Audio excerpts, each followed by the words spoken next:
show me how to do this one day. Yeah, one day.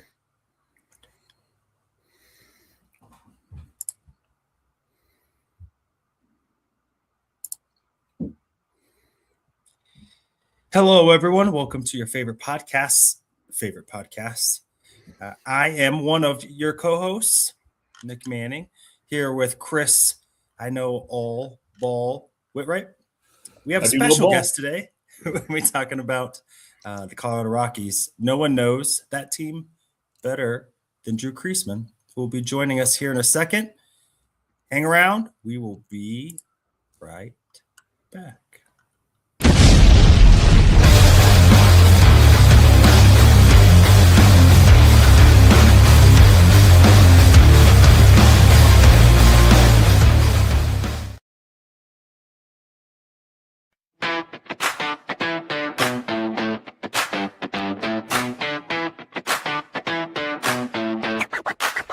Yo, welcome to the show. Let me set the scene. Mile High Sports Symposium, living the dream. Broncos in the house with that orange and blue. Nuggets making moves, watch that altitude crew. Avalanche bringing ice, check the skills they display. Rocky swinging bats, ready for on-game play. Rapids in the mix, kicking it with style. Buffs bring the heat, put the rivals on trial. Chris and JT, they got the scoop. Mile High vibes, feel that energy rise. Sports on the menu, watch the crowd mesmerize. From football to hockey, we're taking it higher. Join the celebration, feel that sports desire.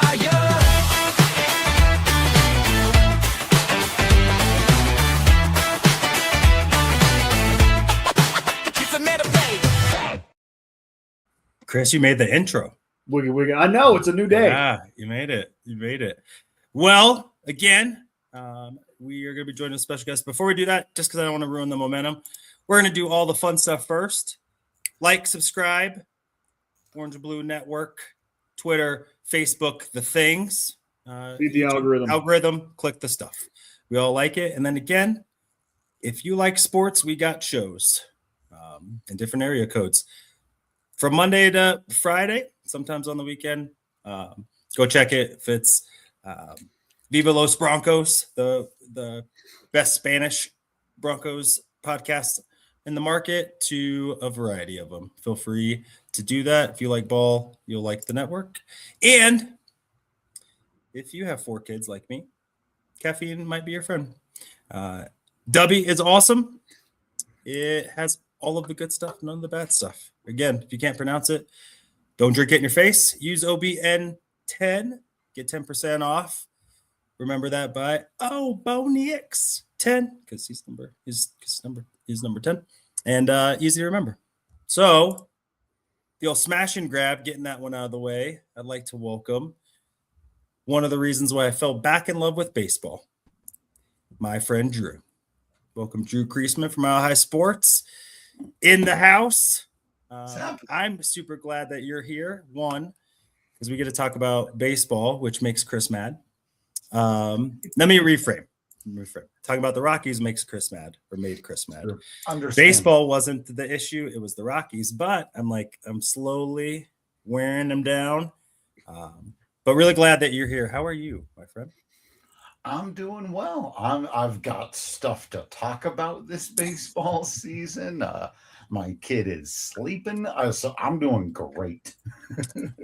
Nice. I want to emphasize the kids sleeping. Yeah. When they sleep, you get super. When they, that's the only thing when people ever ask me about, like, preparing for parent, all this stuff. You can't prepare for sleep deprivation.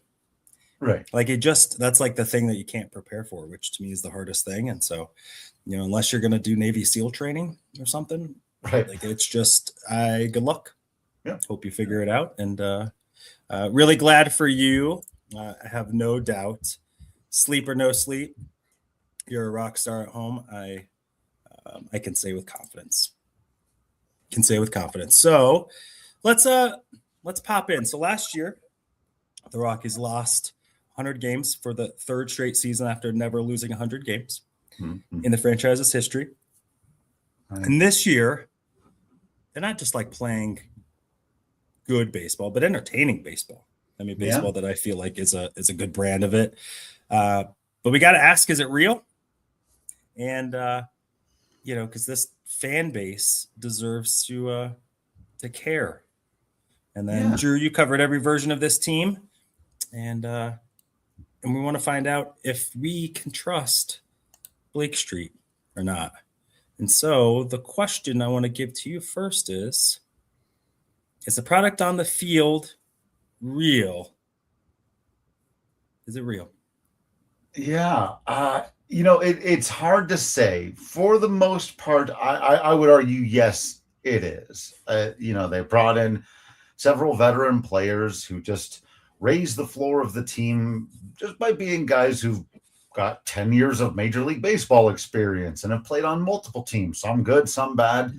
They've been through the ups and downs. And so you guys like Willie Castro and Jake McCarthy and some of these guys who, the numbers aren't incredible, but they do raise the floor of your team. They give you guys who've been there, done that. They've stood in against 99 mile an hour pitch with movement before, and it's not the first time.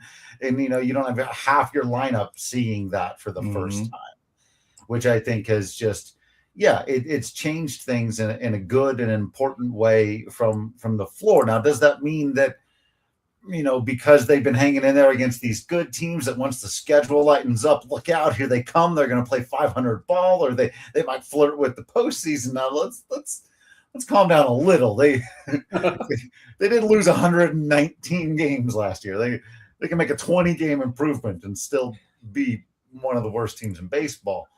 But still be. But I do think, the pitching is real. The starting pitching in particular, those veterans that they brought in are real.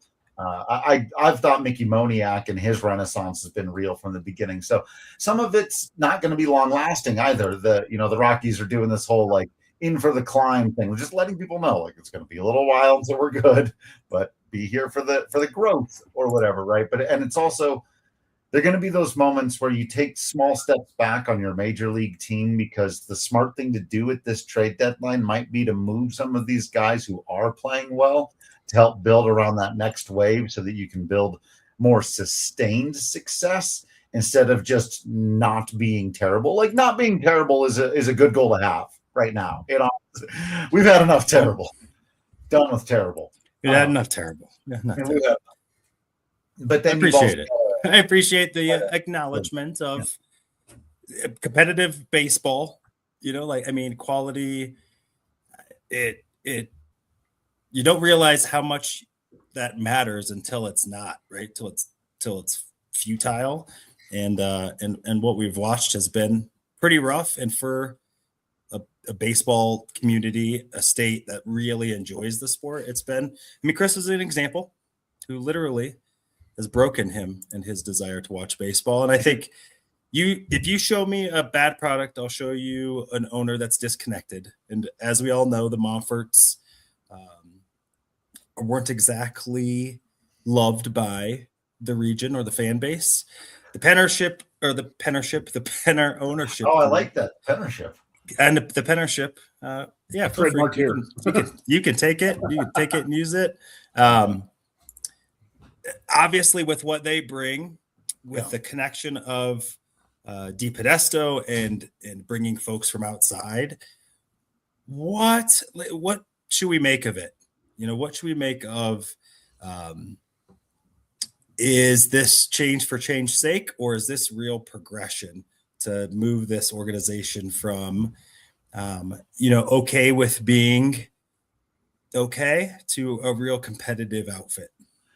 Yeah, I think all of it together. The other thing that I would throw in there is, the Walker Monfort thing. And I know when that happened, a lot of people were like, nepotism. And I get all of it. Like there's not nothing to that. This is pro sports ownership. You can look across the landscape and see families getting involved in ownership, right? So the question for me was always, who is Walker as an individual? And just the idea that he's going to be exactly the same as his father never struck me as true. I've only met him a handful of times, but it's like, I don't know. I'm just a big believer, and you got to give people a shot, even if it's a short leash, whatever. Like, let's at least find out. And really, ever since Walker took over, that was the first hurdle for me. Then you see DePodesta and Josh Burns and some of these other guys, some of the shifting in philosophy, going from a team that had almost no interest in analytics to a team that's running everything by the book, to the point that they're calling pitches from the dugout. Like they're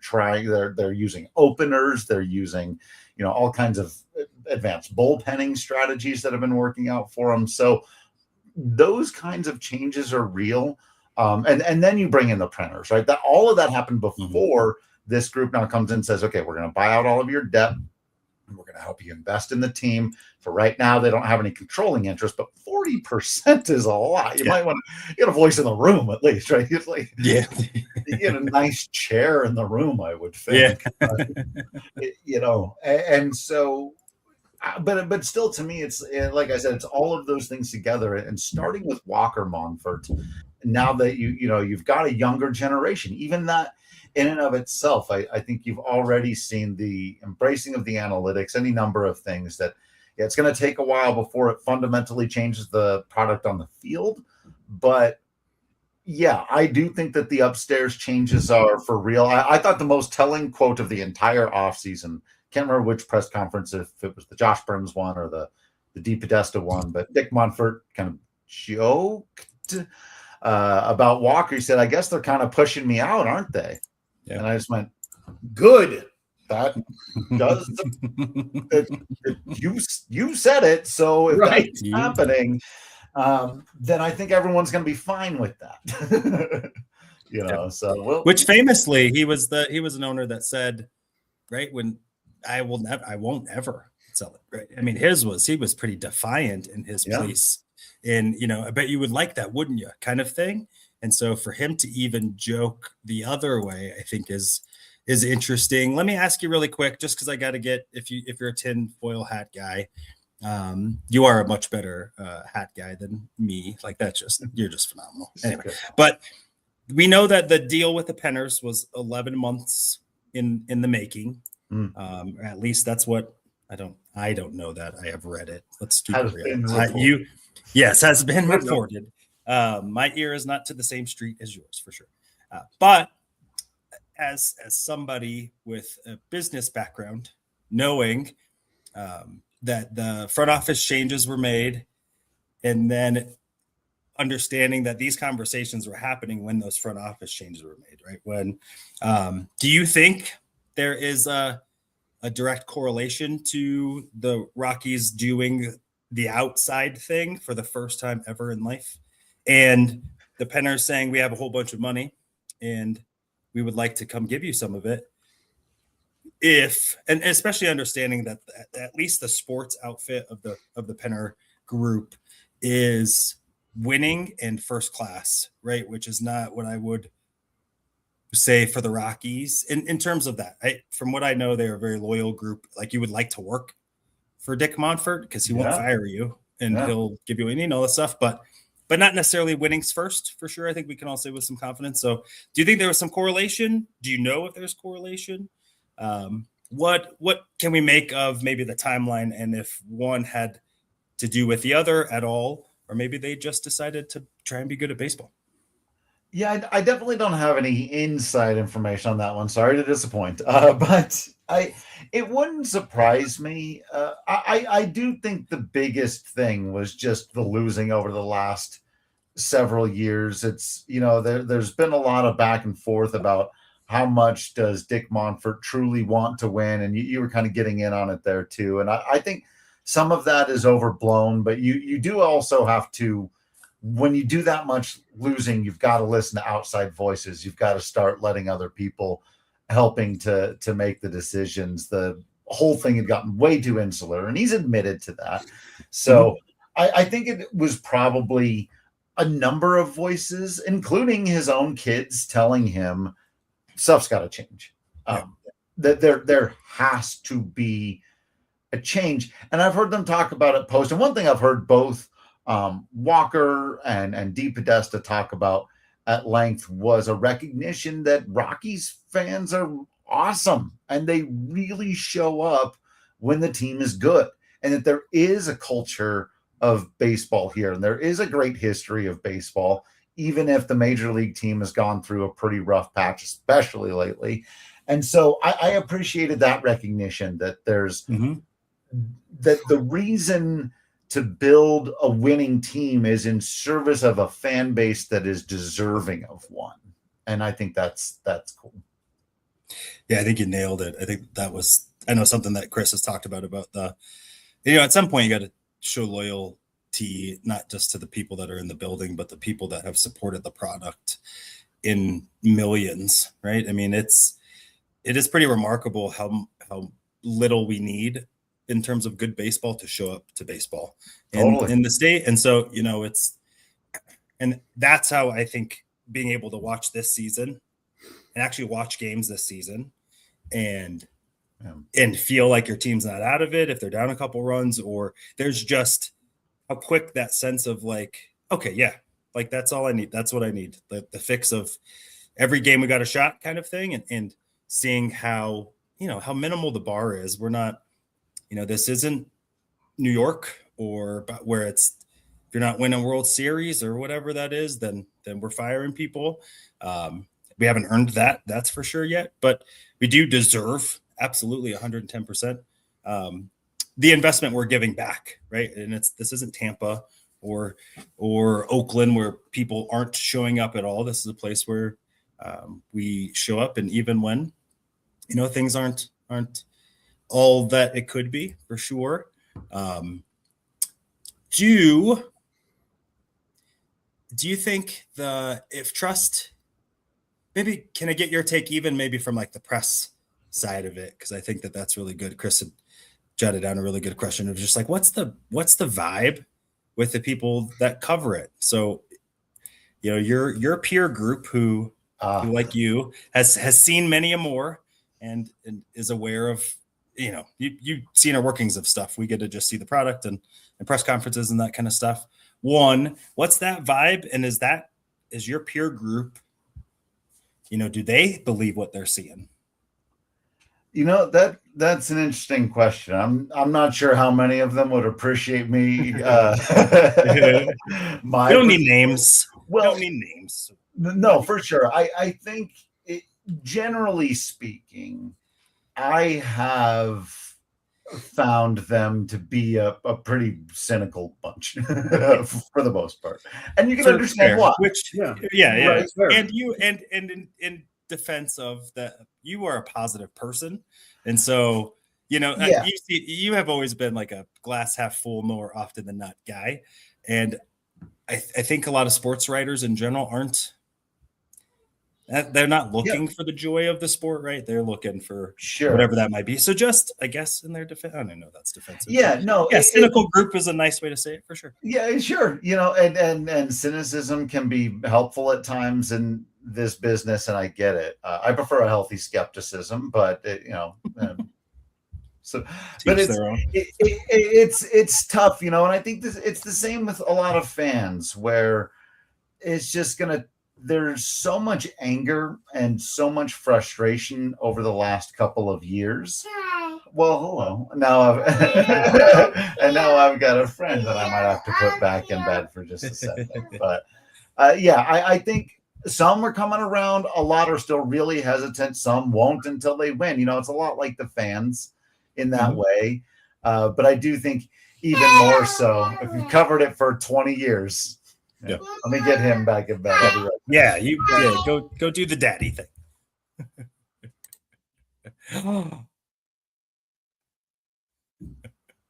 Love it. See, we're all dads here. Small things. Yeah, I was approving video game time for Zan a moment ago because he was right. They know, but they don't know. My kids are scared of me, so they don't ever come talk to me. No,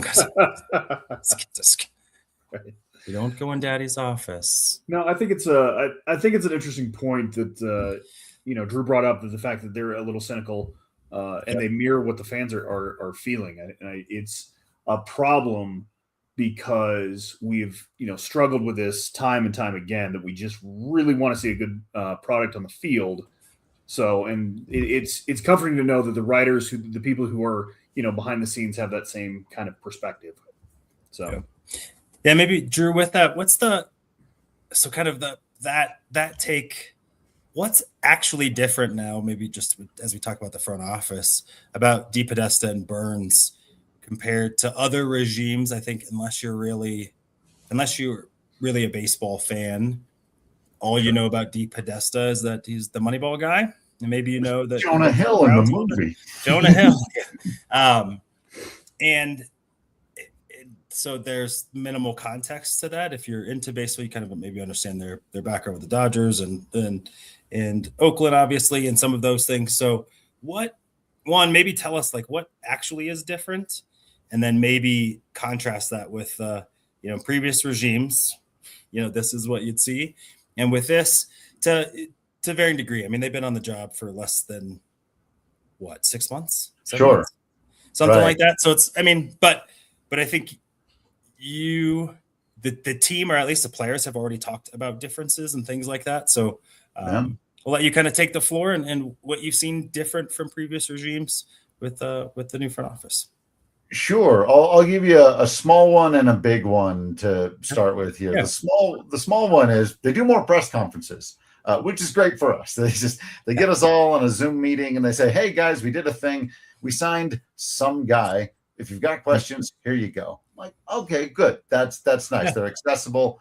They do that. But one of the things that they do during those press conferences, the big thing, and it goes back to what we've been talking about for years with this team and getting outside perspective, just in the nature of answers. It's not even something that they're trying to do. Sometimes you'll ask Josh Burns or Paul DePodesta a question, and they'll say, oh, I tried that when I was at this team, or when I did that. Oh, at the Cleveland Browns, we had a similar observation, but then we did a different thing, and then that worked out. And then Josh Burns can say, oh, that worked with the Dodgers. It didn't work so much when I was in Boston. So there's so many different ways that they're just bringing in experience from other places, as opposed to Bill Schmidt, who's worked for the Colorado Rockies for 5,000 years. And I like Bill Schmidt as a human being, as a person, but it was just like, you only have the experiences that this place has given you.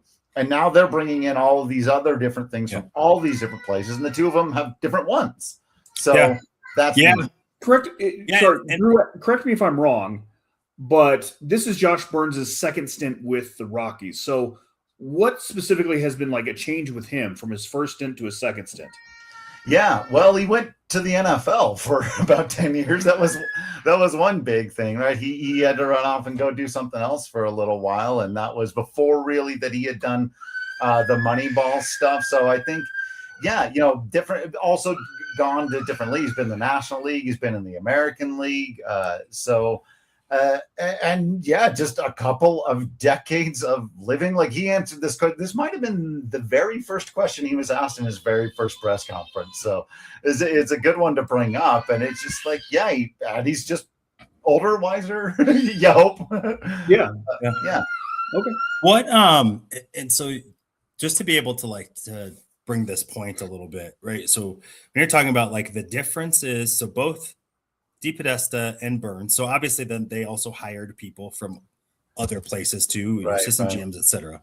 And so when we look at that, when you look at the previous, since Dan O'Dowd, right? And so Dan O'Dowd leaves. Jeff Bridich comes in, who had worked with the Rockies. And then Bill Schmidt comes in, who had worked. So it's like exponential add in where Russian doll thing. 100% Russian doll, but it's all just Rockies polos, right? And so recognizing that you're not only just you're losing the opportunity for other ideas to be able to come in, you're continuing to build and peel back what someone learned from the person that just left, right? Like they worked for that person. And so in business, in teams, right, diverse thinking, especially about task conflict. Hey, I have an idea how to do that. I have an idea how to do that. And ideally, those create the better idea. But when you get into groupthink, or you don't know how to challenge it, like you said, you don't have any experience on how else things have been done. And so one thing that I really appreciate is just minimal idea of that. I've seen it fail in other places that have different resources in different regions, or we missed this little thing that maybe we have here or we don't have, that we know where we can put assets or push the organization in because we have data on how it would work or how it wouldn't work. And so speaking of data with that, the Colorado Rockies have, I think post-COVID, I think COVID hit the Rockies harder than most teams in the MLB because of how much their revenue relies on game day ticket sales and concession stands and all that kind of stuff, right? People actually showing up to the ballpark. Right. And like that part is, we don't have $383 million like the Dodgers do every year for their TV network. And so with that, they had to cut a ton of their staffing, a ton of the analytics folks gone, all that stuff. And it never really came back, even if it was there before. I don't know how much they were in it. Come to, the Moneyball guys where they're using the formulas before analytics had formulas, right? On how to do that. Maybe can you give even just some of us an example of what are you aware of, or do you believe that they're doing or utilizing that is different than we have used it before? Because, how many interviews have I heard where it's like the Rockies are 20 years behind every other team, right? And like some of those things. And so maybe give us some insight into analytics and how that it is being used, could be used, that they're investing in, that gives us some hope in entering this century of baseball. Yeah, right. There have been some huge ones. I mean, you could start with the players that they've acquired, the guys they've brought in. That's where it really has to make the biggest difference, with bringing in guys like Tomoyuki Sagano and Jose Quintana, and some of these veteran pitchers who you recognize a certain thing, or certain speed guys. I mentioned Jake McCarthy earlier. They also brought in a guy from Miami named Troy Johnston. These guys who are they're going to get the most out of running the bases. They're putting together a team identity, letting the data show you what plays up at Coors Field.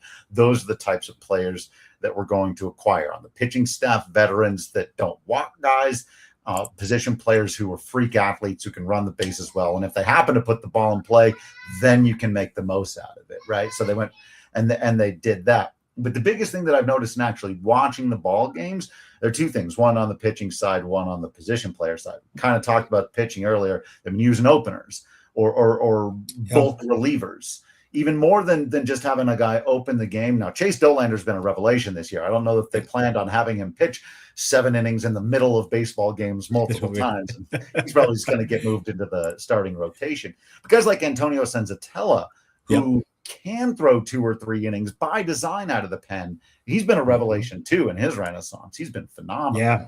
How many times have you seen a Rockies pitcher who was almost out to pasture come back and be one of the leaders in WAR in baseball?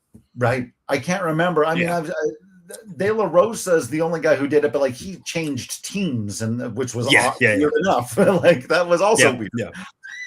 But yeah, I don't know that's a great question. I should go back and see if I can find other turnarounds that would even compare, because it's been remarkable. But so using those guys who are multiple inning relievers and not committing to one closer, using openers, that's been very by the numbers. And then the way they'll use their lineup, and they'll structure it based on that day's starting pitcher. So it doesn't matter if you've got a veteran who's hitting well. If the matchup says that, you've seen it a couple of times where they put like Brenton Doyle's batting $180, but there's a lefty who he's 5 for 10 against in his career. So Brenton Doyle's batting lead off today. Yeah. And then he comes through and you're like, wow, they're really they're using those numbers to plan the lineup. Yeah.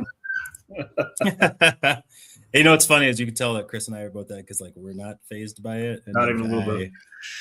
I can still just hear baseball, and I get it. I know talking about the Rockies sometimes bring emotions. It's complex. It's like, do I trust it? Do I not? It's an abusive relationship that we're in with the Rockies baseball. And you know what? I do it again. So do you want to move on to you mentioned Chase Dolander and Senzatella. Do you want to move into some more early season surprises that you can give the fans? Let's do it. Yeah.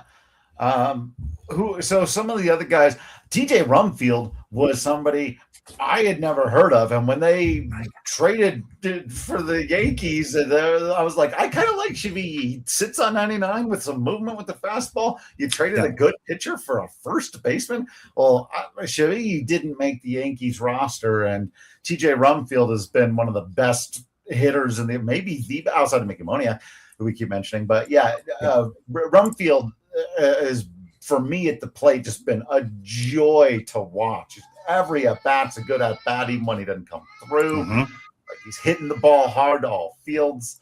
And again, just a guy the Yankees are like, fine, you take him. Like, he's in the running. Yeah, and I mean, and defensively, I mean, he's been really smooth at first base. He's only grounded into one double play, I think, which he's not a speed guy, but I think it goes to show his his prowess at the plate in making the right.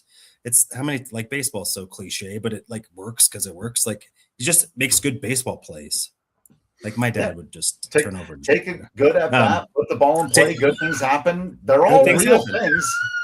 Yeah, it is, right? And it's like, I feel like it's that, what is it, Allstate commercial where it's like you become your parents. Like, I become that 40-year-old baseball fan that when I was in my 20s, I was like, okay, boomer. And then now I'm doing the thing like, he just takes good at bats. He's in there. He's just a ball player. I feel like I got to spit some chew somewhere here in a second.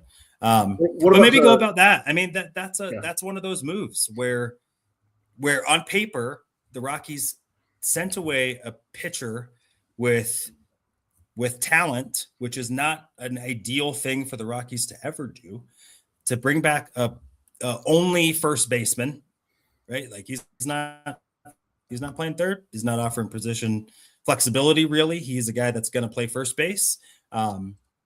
And it's a move so far that has worked, at least on this end. I haven't followed the Yankees end, and nor will I probably, but one of those moves that makes baseball sense, that this isn't something that the Rockies would have done before, or if they did, would have failed epically. Maybe talk about too, like, Trey Johnston, who you bring over a 29-year-old, Hien, being another, Willie Castro. I mean, these were moves too that, like, are we sure like this is what we want to do? Maybe talk about how those guys have contributed to kind of the Rockies' success, and what can we expect from them? Are these guys that most likely will be moved? Are they guys that should be fixtures for a bit? What's your take on some of those guys? Yeah, you were bringing up the cliches, and I said during them, put the ball in play and good things happen. That's something all three of those guys are really, really good about. Johnston, Rumfield, Willie Castro. Now, Rumfield's got some pop in him, but those other two guys, they're not going to hit the ball over the wall a ton. They're not going to power your offense. But if they come up with one-out runners at second and third, you got a pretty good chance of scoring that run. They execute the fundamentals. On defense, Willie Castro, I love watching him play. He's such a baseball player. He just shows up. It's like, I don't know. I don't care. Second base, shortstop, left field, right field, third base. I'll hit left. I'll hit right. No, I'm not going to win the game by myself, but I'm not going to lose this game if the ball's hit to me, I'm going to field it. I'm going to throw it to first. It's all that stuff. He does everything that you teach kids playing the game to do well. It's the cutoff man every time. He's always in the right place for the cutoff man. Like, I really appreciate the way he just plays the game of baseball. He runs the bases well. No, he's not going to steal a ton of them, but he can. If the pitcher's a little slow to the plate and he's not paying attention, Willie will just take the bag. He thinks about every single aspect of the game. And I agree, if he has a super hot month or something, he could be trade candidate. Any of those guys could be, because it's just the nature of where the team is. If someone wants to, especially if they want to give you pitching for hitting, you do it.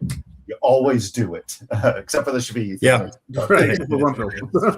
Forget about that. But yeah, I'm really blown away by what a difference, like, just having guys who do all of the little things correct do, because it is such a game where we look at the stats and you go, oh man, his OPS plus is whatever. He's barely anything.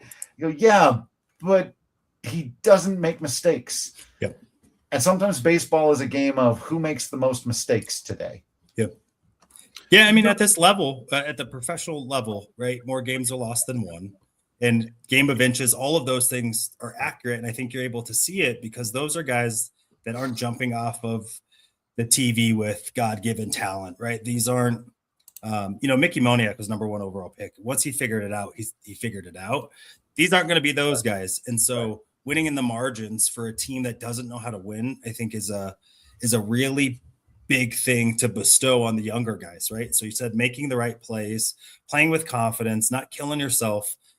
Then if you're able to do that and you're a Jordan Beck, you're Mickey Moniak, you're Ezekiel Tovar, you're guys Hunter Goodman, who athletically, if I figure out how to just be a good professional baseball player, my talent will then take over. Right. I think that there's a ton in just having those guys around who doesn't matter where I show up, I'm going to show up ready to play and be professional and I'm going to do my job. Like there's a lot to be said about learning how to be a pro and arriving when you don't have, and to all of Ryan McMahon's credit, like he was the leader in the clubhouse who I think that got bestowed on. That's a lot for one guy to be able to do when, to be honest, he was never asked to do it before, right? That it was Nolan, it was Trevor, it was guys like that who had really earned it, Charlie, who had earned it at a higher level. And then like, here, Ryan, like, holy, that's a hot potato. And so now you have some guys to be able to do that and ideally help carry that on. Now let's kind of talk about the, if you were to say, if we blink, it's in 3 years. Okay. And this team is a competitive team vying for wild cards or maybe more. Who's in the core? Who's in the core of this team?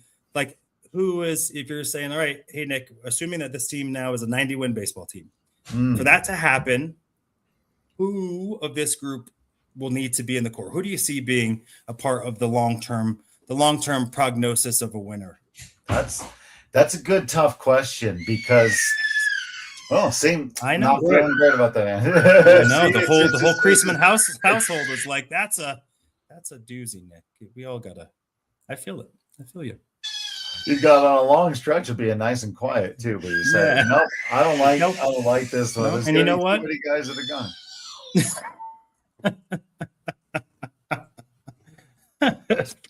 Appreciate it. Yeah. Go do the dadding thing. Chris, don't give me we will win the NL West at some point. Okay.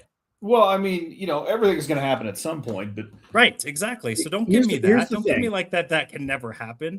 Here's the thing: in 3 years, we are still like second worst in baseball at the moment. Like you think to even think that we're going to make a push for the playoffs in 3 years is insanity to me. What? This is a 5 to 10 year building program.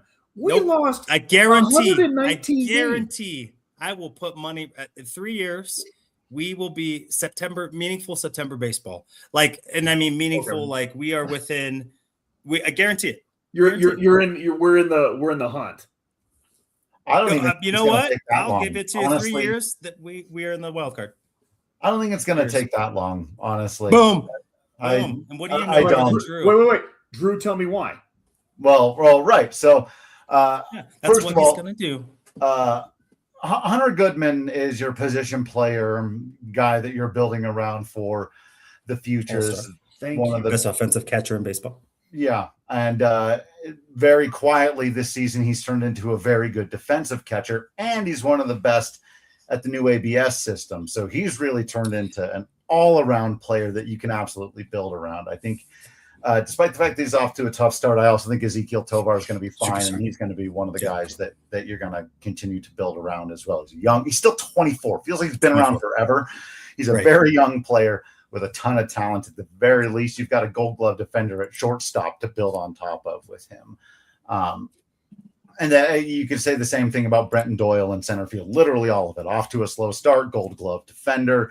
You're not really paying him much, so you can still build around these guys with expecting the big ticket items to probably be this next wave of prospects. Charlie Condon's going to cost a lot of money eventually. I think he's going to be your middle of the order guy for years to come. Chase Dolander in the rotation, as we were talking about. That's probably the biggest piece that's going to have to move forward. They've got a few other guys in terms of the rotation that are coming up that I really like, and Gabriel Hughes and Sean Sullivan, and we can get into some of the prospects, but those guys are, and then depending on how you feel about Kyle Karros at third, or is that ultimately Ethan Holiday's position? Holiday's been destroying the baseball. Yeah, for the last, it's Ethan Holiday's position. Yeah. And so, then that gives you other guys that, again, now some of this is reliant on this new regime making these smart moves and saying, okay, if it's Ethan Holiday's position, then we're trading other people. We're making room for that. And then we're getting value out of that. We're building out our rotation or the bullpen or whatever it may be. But so we're not going to hold on to a player we know we aren't going to keep in long-term plan until their contract expires. We don't get anything for them. You believe we'll do it different? Hopefully that will be a thing. I do think those are the kinds of things that a lot of people are slow to realize. Like, I don't think those things are going to happen anymore. I concur. And it really is a new group of people in charge. And I know it sounds weird to say, but if they're pinch hitting for their best hitter in the 6th inning because the matchup calls for it and it's a good spot to do it, then I no longer have a fear that they're, you know what I mean? Like they're just kind of across the board making the better, smarter baseball decisions. They're not going to win them all. You're still going to make trades that blow up in your face and free agents, whatever. But, nobody bats 1,000, sure. Yeah. But they're going to swing at least, which is we weren't even taking the bat off the shoulder. Right. There were too many times they just weren't getting into the game. I think, there's a lot of prospects in the system that I'm excited about. You do have to build it out from a pitching standpoint. That's going to be the hardest thing. But for me, the biggest hurdle there was you need at least one guy you can really build on. Some people get too caught up in this idea of the ace. You got to have your ace or your number one. That's nice. Depending on how you define ace, there are competitive teams that don't have one. But you do have to have somebody you can kind of build your rotation around. And I think Chase Dollander is going to be that guy. And if he can be, a lot of the rest of this can line up a lot quicker than you think. I mean, the reason the Rockies are off to such a better start this year, there's a billion reasons. And then there's also 3. They got 3 veteran pitchers who keep you in ball games. Starting pitching is the name of the game. And if you've got guys out there who can throw 5 innings, 2 runs, okay, let's see what happens next. A couple of guys start hot with the bat. It's anybody's game. It's such a beautiful equalizer as baseball in that way. It really is. I mean, last year it felt like, you turn on the TV, it's 3rd inning and it's 7-2 or 7-1. And it's, they weren't even getting an opportunity. And for a really young baseball team, if you're a position player and you're down multiple runs before you even get up, you're trying to get the team back in one swing. You're trying to, and your approach is just not going to be there. And even though they haven't been, Sagano, I think has been a revelation in terms of just a guy that's not afraid to attack the zone. And you know what, we'll see what you do and how valuable that can be at Coors Field. You don't have to miss all the bats. Sometimes you just make them hit the ball, right? It's the hardest thing to do in sports.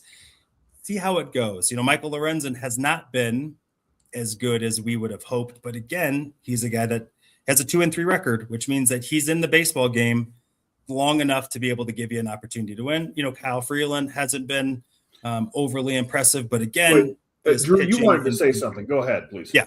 Well, I just, on that point that you were making, it made me think of something to say to Chris, because I oftentimes forget that sometimes people are coming at this from like a multiple sport perspective sometimes. And a couple of years ago, the Diamondbacks and Rangers both went from 100 losses to, in 2 seasons, being in the World Series playing against each other, which is fine. And I was trying to think of like why, and as Doc was chatting there about the pitching, and last year, you're down 7-2 in the 3rd inning because whoever started that day was awful. When you're getting your butt kicked in the NBA or in hockey or in the NFL, that's a total team failure. The entire line is breaking down. You're not covering people, right? You're not playing good team defense, too many turnovers on offense. Whatever it is, it's a total team failure. But all it takes in baseball to get your absolute butt handed to you is for one guy on the mound to just be having a bad day. And So when you replace those guys, or they get better, or whatever else, and we talked about Senzatella. Antonio Senzatella wasn't just the worst pitcher in Major League Baseball last year. He was one of the worst pitchers in the history of Major League Baseball last year. And now he's fantastic. Now, you're not going to see that very often. That's an unusual scenario, but it does show you like how you can go from you're not even competitive against bad teams. It's like it's a full team game, and you got to do some things. But man, the pitching is everything. And if you just have guys out there who are pros who are keeping you in games, it can take you from a 119 loss team to a 500 club very quickly, or even better, because it doesn't take your whole team to get your butt kicked. Just that's good. That's an interesting point, because and I was going to mention, and I know I'm kind of being a Debbie Downer about this, and I fully recognize that I've been hurt before. Like I've seen them say, oh, we're going to build around Nolan Arenado, and then Nolan Arenado, it doesn't work out, and they never do anything, and they just make these moves that just make you scratch your head. And I'm sitting on my couch not knowing really anything about baseball, going, that's not going to work. Like Chris Bryant, I'm like, he's already past his prime. Why are we signing him? That doesn't make any sense. Ian Desmond, why are you moving him to the outfield? The man's hamstrings are made of glass. I don't understand. That kind of thing. So, but it's encouraging to hear that you have some faith that these signings in the offseason to get like professional pitchers in there that can just eat innings and keep you in games is working. So it's encouraging to hear. And so now we in the NFL conversations, we love the draft. We love essentially the hope, right? Like you always have an opportunity, and in sports and baseball, it's a little bit slower because of the development of the young prospect. But I think advances in college baseball have made that turnaround much. I mean, look at Chase Dollander, who was pitching college baseball just a couple seasons ago. Now all of a sudden is as he's saying, right, he can dominate other people's lineups, which I love it. We need more of that. Give us some insight on, talked about Holiday already, but obviously Charlie Condon, former, National Player of the Year, Cole Carrick, who I think is a name that I would love for the Rockies fans to get to know. And then, what are maybe some names that we don't know in kind of general circles that maybe we can keep an eye on. So maybe give us a high-end prospects that we probably have heard of, little updates, and then who's some people that you really like to, even just a steady contributor. Your Ryan Spilborghs, your guys like that who are just consistent contributors for a good chunk of time. Not necessarily have to be, they're going to take the Rockies from nobody to somebody. I like that. Who's the next Ryan Spilborghs? It's actually an interesting, because you're right. We're always trying to pin future superstar on these guys, and it's like, nope, almost none of them. Like it just right. And you said, we keep thinking that the Rockies have to get aces. Like they got to get, get, and like you said, you don't. I mean, in the end, you don't need it if you have a bunch of really, number twos and things like that. And so, you don't need, your 50 home run third baseman, but you got to have some good ball players that have a rounded team. So give us some of those who might be, your future MVPs, and who could be just guys that have a really nice career being a key cog in this team for years to come. Sure. I'll start with a third category. How about that for you? Which is guys I've not yet given up on. Who I don't think these guys are stars. I think they have a chance. I honestly think for Zach Veen and Ade Alamo. Thank you. I think I don't think they're done. Now, future star, still unlikely, I think, for either of them. But I've always sort of seen Zach Veen as a Brad Hopp who can run, right? A corner outfielder. Good name. Who is not a star hitter, but a guy who doubles, maybe hits sixth in your lineup, in a decent lineup.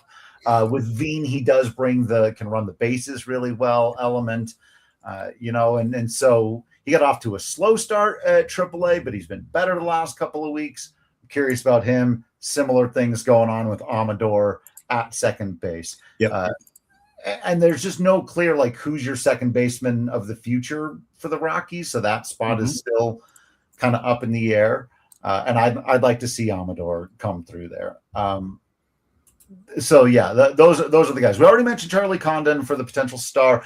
I'll throw Cole Carrick's name into the star player. Now it's going to be in a weird way, but I think in this age of war, he's going to be a guy because he can play every position on the diamond, literally every single position on the diamond. He can catch even. He plays mostly shortstop and center field. He's an elite base runner, and he has an elite arm. The tools on those two rate out about as high as they possibly could. He's also a switch hitter, which it would be weird if he wasn't a switch hitter. Like, no, I can play every position, but I'm looking at that. But batting from that side is just. And he just plays. There was one point where he had been on base 20 times. His first 20 times on base, he had attempted 18 steals, and he'd only been caught once. He's the kind of they say, plays with his pants on fire or whatever. I think he's somebody that if he develops just a little bit more power. This year, his big development has been patience at the plate. He's only striking out 16% of the time. You put the ball in play, you draw your walks when you're that kind of athlete, good things are going to happen. Guys are going to make mistakes. You're going to be able to turn singles into doubles to triples. If you get on first and the next guy hits one in the gap, especially at Coors, Cole Carrick's going to be able to jog home after he takes off. It's just like, so I'm very excited for him as a player. And even though he's not off to a great start on the pitching side, Brody Brecht is somebody that last year was striking out like 14 guys per 9. He was absolute flamethrower stuff. His development's been weird because he was a wide receiver in college too, so he was like half and half. He's an Iowa guy, wasn't he? I don't have his. Yeah, so that sounds about right. Roldy Brito is another guy who's a little bit further away. He might be more of that kind of Ryan Spilborghs. I like Jared Thomas and the other. They got another Texas outfielder who Jared Thomas and Max Bellew. The very next year, they got like two guys with very similar profiles, both from Texas, in back-to-back drafts in that like 38 range, which is kind of interesting. But both players who I think, toolsy guys who nothing jumps off the page at you, but they can run, they can throw. Lefty batters who are about 6'4" or whatever. Right, let's find out. You know? Speaking of 6'4", what about Sean Sullivan? So is that okay? Yeah. I love Sean Sullivan. His eyes lit up. I get this is my guy on the pitching side, and I guess the reason I didn't mention his name is because he's probably not going to be a star because the strikeout numbers just aren't there. They've never been there. What Sean Sullivan does is he throws strikes. Ooh, I forgot. I don't have his numbers in front of me. I'm going to bring them up really quick because this is one of my favorite statistics in the world. You don't see this kind of thing in professional baseball, and you don't even really see this kind of thing at college or high school. So for 2 years, what was it? In 2024, he had 124 strikeouts to 15 walks. He only issued 15 walks in 115 innings pitched. And then in 2025, last season, 104 innings pitched, 104 strikeouts, 25 walks. So that for me is that where you're going back to, don't give it to him for free. He Jeff Francis was a guy that I thought, just stuff wise wasn't going to overpower you, but he wasn't going to give you freebies, and he was tough and he competed. And it kind of reminds me a little bit of that, where it's just control is the name of the game. And again, remembering that hitting a baseball, in my opinion, is still the hardest thing to do in professional sports. Right. So even for the best, right? That's if you fail 70% of the time, you were a good hitter. Yeah. So why not make them try and do the hardest thing ever and try and hit the baseball? Because percentages would say you're going to get them out probably. Yeah. And I think oftentimes we're, God help him, Riley Pint, who, pumping 102 in high school, that's great. And if you can't hit the catcher, let alone his mid, you got to get over the zone, which again is super challenging. So I love all of the names. I think maybe is who should we expect to really see this year, and not just cup of coffee in October or September, but who's the guy that we should be seeing, by midsummer, who will be a staple for the Rockies? Is that Condon? Is it Hughes? Is it, who should we be prepared for about when they come up, they're staying up probably. And we really think that this is going to be a guy for the future. Yeah, I mean, I do think Condon's the guy. I think you're probably going to see most of these guys that we've mentioned at the AAA. So Veen, Amador, Hughes, and Sullivan, as long as their number in the PCL, your numbers are never great. It's always ugly. The AAA pitching numbers are always ugly. Mm-hmm. But if they're pitching pretty well, I think you'll see those guys. But Condon's the guy. And we talked about TJ Rumfield earlier. You can move him into more of a DH role, or maybe it's we're still looking at after the trade deadline. You've maximized on some other people because you do want to bring Condon up and have him start and play every day. This isn't a bench guy, right? Even if it's a DH some and then at first base some, and you go back and forth between who's doing what, that's also fine. And Condon can play in the outfield a little bit. And the Rockies outfielders have not been hitting the baseball very well this season. I believe in you, Jordan Beck. Maybe the last one, but you're going to need to start hitting the baseball soon. Yeah. And if he doesn't, maybe that's, Charlie Condon, much like Todd Helton, debuts in left field and has to play out there for, before becoming the Rockies' first baseman of the future, which is what I think he's most likely to do. And he's just going to be that guy, man, when he hits them and he hits them right, they go a big, long way. He got that swing, that right-handed swing that it's very difficult to teach. That just natural, smooth flow to the baseball creates lift. And like I said, when he connects, you don't need those extra, 50 feet, 400's enough, but 450 is nice to look at.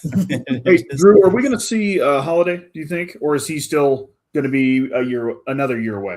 In the old regime, I would have said they're going to rush him up. His numbers are good. They're going to do that. But I was surprised. One of the first things this new regime did was not invite Holiday to big league camp. Yeah. And I don't know if I suspect that it was to not put any pressure on. They wouldn't say that. They would just, other guys are here and let's talk about them. But limit the pressure. At camp, everybody's there, and he got into a couple of games. It works oddly there. It's more of an honorary thing, and you get into, are you on the roster or not? Do you have a chance to make the team? But they basically told him right away, no shot to make the team. You focus on you. You're going to be in the minors, which I think most people knew. But I do think we're going to see, a bump up to AA, and if he's really playing well, you might see the double bump this year. You might see them bump him up to AAA, basically as a way of announcing, okay, now you're in the hunt to make the 2027 opening day roster. I think the fastest you could probably see Holiday, but a really good season puts that on the table for you. I mean, he again, talk about you don't get extra credit for the extra 50 feet, but when he's doing it the opposite field, he hit a 440. Yeah. He's damaging fans in the parking lot. In all reality. Yeah. Let me ask you, we're going to ask you some quick questions really quick. Drew, really quick. Lightning round. You're welcome. Yep. Who's the MVP of the Rockies this season so far? Hunter Goodman. Well, Hunter Goodman. One last honorable mention to Mickey Moniak. What's been the biggest surprise? Antonio Sensatella. I mean, I love Antonio, but he was awful last year. And when they even brought him back, I was like, really? I know you're paying him, but just let it end. Let it mercifully end. When the World Baseball Classic team took him, when Venezuela is going to carry this guy? They didn't carry Marquez. Same reasons. Right. I went, what? Yeah. And then he just shows up to spring training, and all of a sudden he throws a cutter and a slurve, and he's sitting on 98 with the fastball. I was like, what happened to Antonio Sensatella? Amazing. Yeah. Is it a new pitching coach, or we brought Warren Schaefer back, so I'm assuming it's the same staff. Yeah, I mean, I think it's a combination of things, and it is some of it is the pitching coach and the regime tell him you got to throw other stuff. If you look at his like baseball savant pages, he used to throw his fastball 70% of the time, and now it's like 40. Oh, good. Okay, mixing pitches, good. Yeah. Yeah, and I mean, and his fastball has never. I mean, it's been 92 to 94, right? Like it wasn't. He's not a guy pumping 98. So the fact that he's hitting it, part of me is like a little mad. Like you turned it on now. You just decided you're like, I'm gonna get good at baseball. Right. What's the biggest concern? What are you still worried about with this team? That's an interesting question. There's still beyond Condon, I think, a real concern about a lack of star power for the future. Condon in your lineup and Dolander in your rotation, but who are the other guys? You know, who's protecting Condon in the lineup? Who's the guy following up on the strong start from Dolander? And we don't really know. I think there are candidates with Holiday, you know, in a year or two. We talked about Sean Sullivan and Gabriel Hughes. There are candidates, but I think I'm far less convinced those guys are going to be great 2s and 3s than I am that Condon is going to be a great middle of the order guy and that Dolander is going to be a real top of the rotation guy. Is Hunter Goodman not at that level? Is he not one of those supporting cast guy or like a 2 or a 3, like you were saying? You know what? That's a good point. I still haven't adjusted my mindset to that yet because I just saw him as this really good hitter who wasn't quite there defensively as a catcher. But no, I think you're right. I think that those are the two guys, Goodman and Condon. I think you'll probably see that by the end of the season, that those guys are going to be batting 3-4. You do have 2 righties. Get Holiday in there, split them up with a lefty. I'm already thinking about lineups. Yeah, but, you know, 2027. I love it. Get that lefty power. But again, that's the. I think that speaks a little bit to the. You know, it's a 14 and 22 baseball team. But the fact that there is, and I used this with the Broncos a bit ago, you know, when they drafted Bo Nix, and all it's like, I finally can see the plan. I finally can see like how do they want to win baseball games? Not just who's in the lineup, but what's the plan? And for a long time, I couldn't tell you. I mean, I couldn't tell you what the plan was. I don't even know if they could tell you what the plan was. And so with that, do they have a chance to stay in the wild card hunt past the All-Star break this year? Yeah. I mean, the fact that it's like wild card hunt now in baseball is, you know, it's kind of like the NCAA tournament. Like they just keep opening spots. Can they? Yeah, they just 120 teams by the time we're done.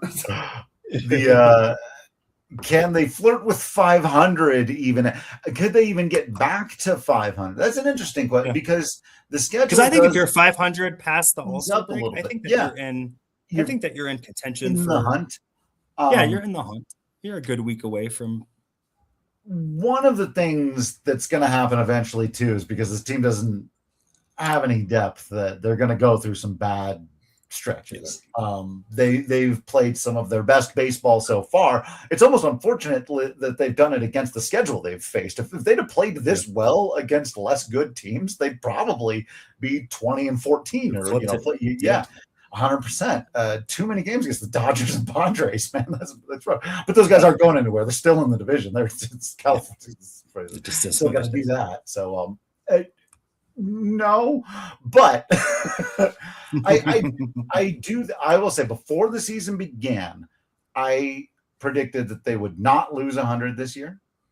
I took the under on 100 losses, and I think now there's a pretty decent chance that if everyone commits to what they're doing, they catch a couple of good breaks, you do have one of these guys debut and actually take off, which hasn't happened for the Rockies in a while, then yeah, they can finish not in last place, not with 100 losses, check some big check marks next to them, and a lot better than most people thought they were going to be, however we qualify that. But no, they're not going to be. They're going to ruin someone else's day. How about that? In September? Okay. Love that.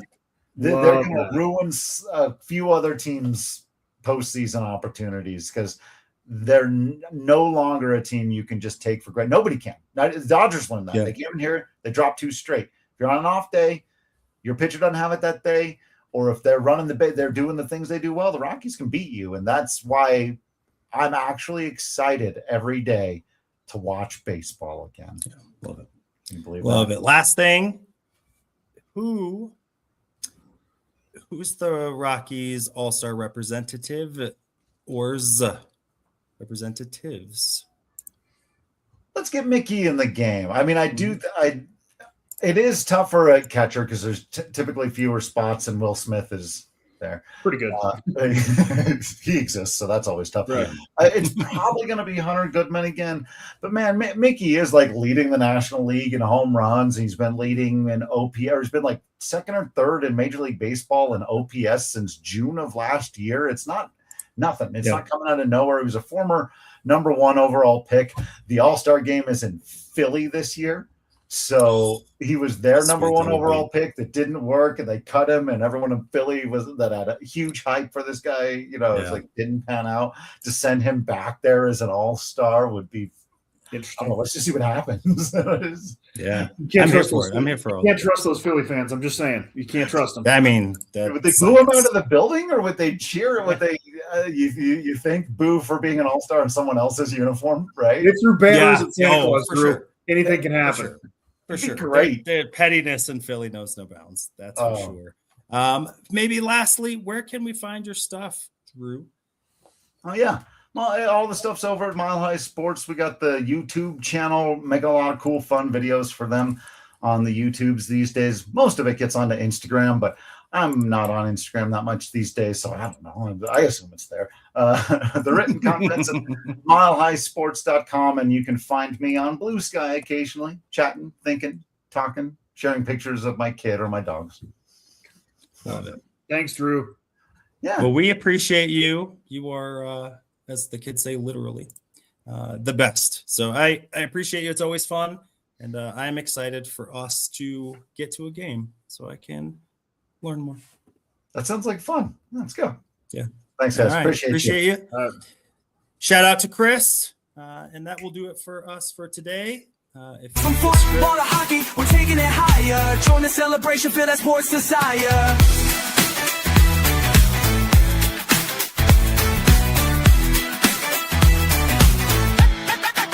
So grab your crew, let's hit the show.